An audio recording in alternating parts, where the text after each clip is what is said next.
Hey everyone, welcome back to the channel. So in today's video, we're going to talk about how to self-treat an elevated first rib. Now, if you have this issue or you're just generally interested in what we're talking about by an elevated first rib, you'll hopefully have a really strong appreciation by the end of this video how that first rib can be a really strong central piece of dysfunction that can set you up for neck pain or neck dysfunction and shoulder pain or shoulder dysfunction. There's a really strong sort of correlation between an elevated first rib and some thoracic outlet syndrome or some symptoms that sort of shoot down the arm, pins and needles, tingling and all those sorts of things. But the bigger, overarching idea in this video is I want to show you guys one really effective and fast-acting exercise to restore normal function to that first rib and obviously help with neck pain, help with shoulder pain, any thoracic outlet syndrome, any symptoms that are going on in that area. Hopefully this exercise will really help sort of push you through that dysfunction really quickly.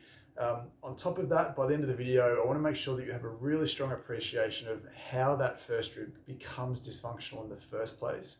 So if you're taking the time to treat that elevated first rib, you also need to have a really strong appreciation of why that happened in the first place and rectify those things so that this first rib doesn't become dysfunctional again down the track.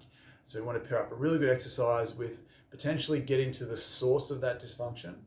And then I also want to talk about a really common misconception about an elevated first rib, which may actually change your entire perspective of what it is, but it's based on what we sort of find clinically. So I find a lot that sometimes some of the general terminology that's used, like an elevated first rib, may actually be slightly different to what's actually going on. And again, it doesn't really matter for the purposes of trying to, solve your elevated first rib and any associated dysfunction. But it's really good to have that perspective just so you know exactly what you're dealing with, because when we tie in how it happens with what it is, there's potentially a little bit of a disconnect in terms of what's going on there. It's only semantics, but it's just good to get that broader understanding so that you can make sure that it doesn't come back again in the future. So before we get into it, as always, if you go on to enjoy the video, if you find it useful, please leave a like down below. And please consider subscribing to the channel. If you're new, it really helps these videos get out to more people. We're really trying to sort of put these out to sort of fill in some gaps that might be in the medical industry at the moment, update a few sort of old school ideas, give you guys some extra ideas that you may not have got from your physical therapists or from your health professionals, from your doctors, some information that we deal in clinically that seems to work really well. So if you can subscribe to the channel, then you'll sort of get that information as it comes out. And then before we get into the exercises, let me know in the comments below, what's brought you to find this video? Do you have some neck pain? Do you have some shoulder pain? Has someone just said that you've got an elevated first rib? Let me know down below so we just get a bit of an understanding about what's brought you here, and that it helps this advice become more specific down the track. So we really appreciate that. So with that being said, let's get into the exercise. So as a lot of people may or may not realize, that first rib is actually quite high in the upper back. Now, if you find your collarbone at the front, so mine's just here, the first rib is actually right at the top, right at the base of your neck where it meets that shoulder, just underneath where those upper traps are that a lot of people know about. So it's quite high up in the upper back. It's a lot higher than a lot of people expect, even though it makes perfect sense when you're made aware of it. So when we're trying to solve this dysfunction, we need to make sure that we're above the level of the collarbone and we're looking for things that shouldn't be there, essentially. So the idea with an elevated first rib that we currently sort of run with is that the muscles become tight, it sort of pulls that rib up, and there's a bunch of nerves on one side of things. There's a bunch of nerves that come from the neck that go between the top of the rib cage and the collarbone, and the nerves go to your armpit and travel down your arm. So if you have some thoracic outlet symptoms, often we sort of see that this rib is lifted up, sort of compressing the nerves a little bit more than it should, creating this neural dysfunction down the arm. So we're sort of looking at it where that rib's elevated, or essentially it's dysfunctionally functioning, that's proper English, and it's causing some havoc. So a great way to check this out on yourself to see what your first rib is doing, even if you don't have any major pain, is to combine a few movements to see. So if you turn your head to one side and just get a sense of how you feel when you do this, most people won't feel too much, but if you feel a little bit of a jamming feeling or a pinching feeling or a blocking feeling compared to the other side, take note of that.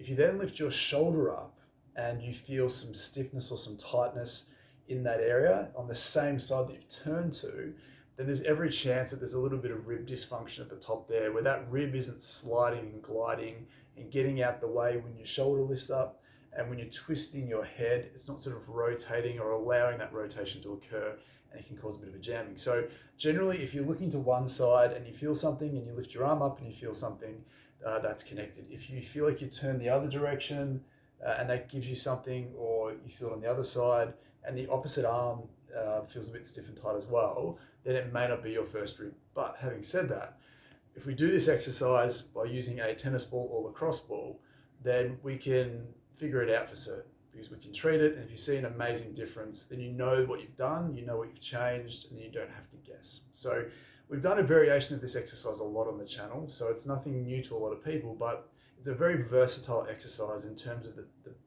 the areas and the places you can put it and the effect that you can have. So what I always suggest before doing any exercise is get a baseline reading first. So as we went through a second ago, turn your head to one side or turn your head to both sides, get a sense for how it moves and how it feels, and lift up the arm that you're going to mobilize, that on the side of the first rib you're going to mobilize.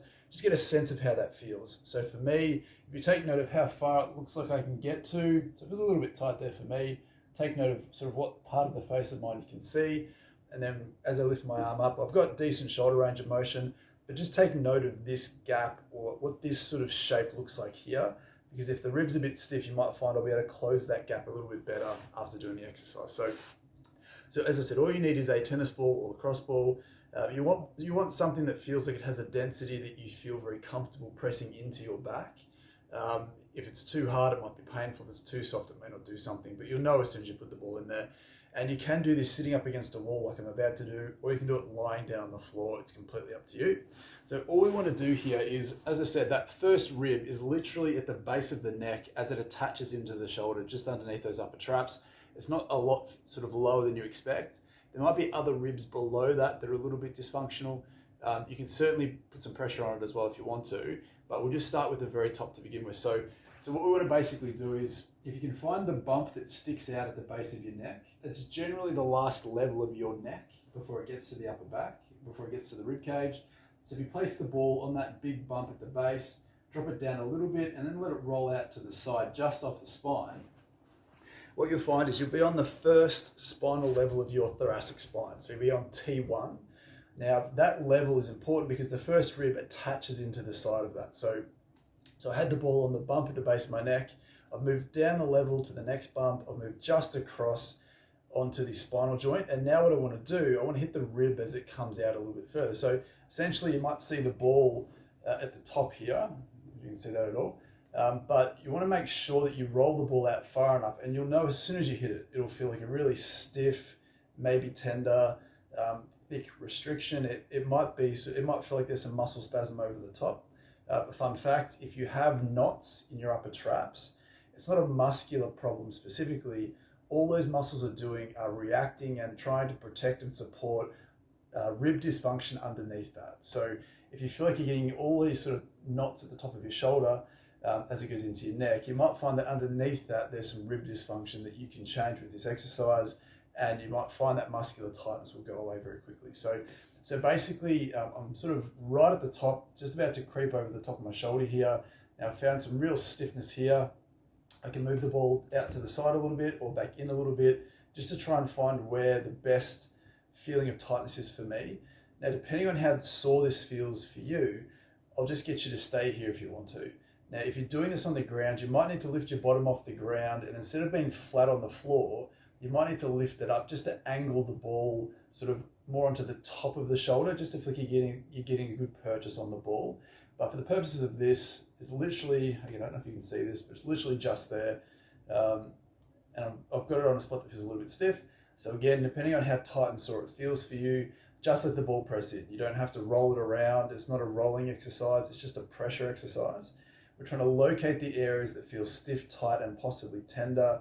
And we're letting the ball sink in and sort of separate and sort of de-rust some of that stiffness in the joints, particularly the rib joints. Now, if you're feeling pretty comfortable here and you want to ramp it up a little bit, we can get your arm involved. So again, as we've done on the channel before, we can use movements to shear free some stiffness and tightness in that rib cage. Now, if you may have noticed before, when I did it on my left-hand side, I pretty much got all the way up, no problems. But as soon as I stick a ball into that rib and block that rib, stop it from moving, all of a sudden I feel like I can only get maybe 2/3 of the way up there. So I'm a fair way from the wall here. But what I want to do is I want to oscillate in and out of that range. I want to use the movement at my glenohumeral joint, my shoulder joint, to shear free some of the stiffness and the tightness at this rib.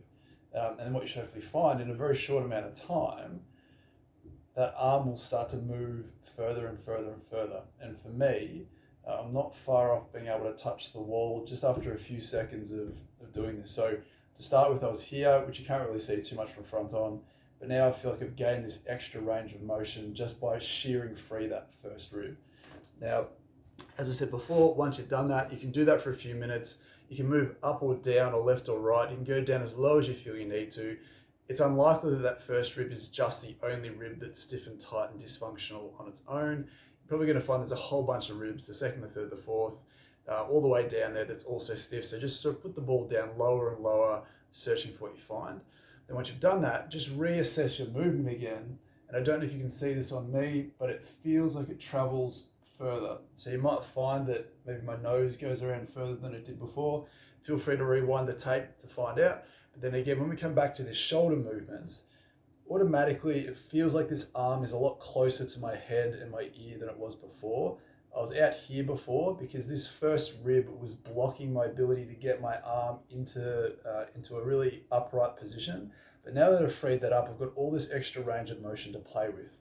And by taking away that stiffness in that first rib, I've been able to restore a lot more normal function to my shoulder and my neck than what I had before. So if it's a really important feature of your neck pain or shoulder pain, then trying to free up that upper back stiffness in that rib and that first rib and anything around that obviously can be a really sneaky way to feed some slack and some function into those dysfunctional areas and restore some normality and hopefully help your pain and dysfunction. So that is by far one of the best exercises I've ever seen to sort of quickly restore and normalize that first rib function. So now we want to talk about why it happens and what the common misconception is about an elevated first rib. So I guess these next 2 points tie in together. So we'll sort of talk about them at the same time. So one of the things I sort of want to raise with an elevated first rib is actually whether that rib is elevated at all.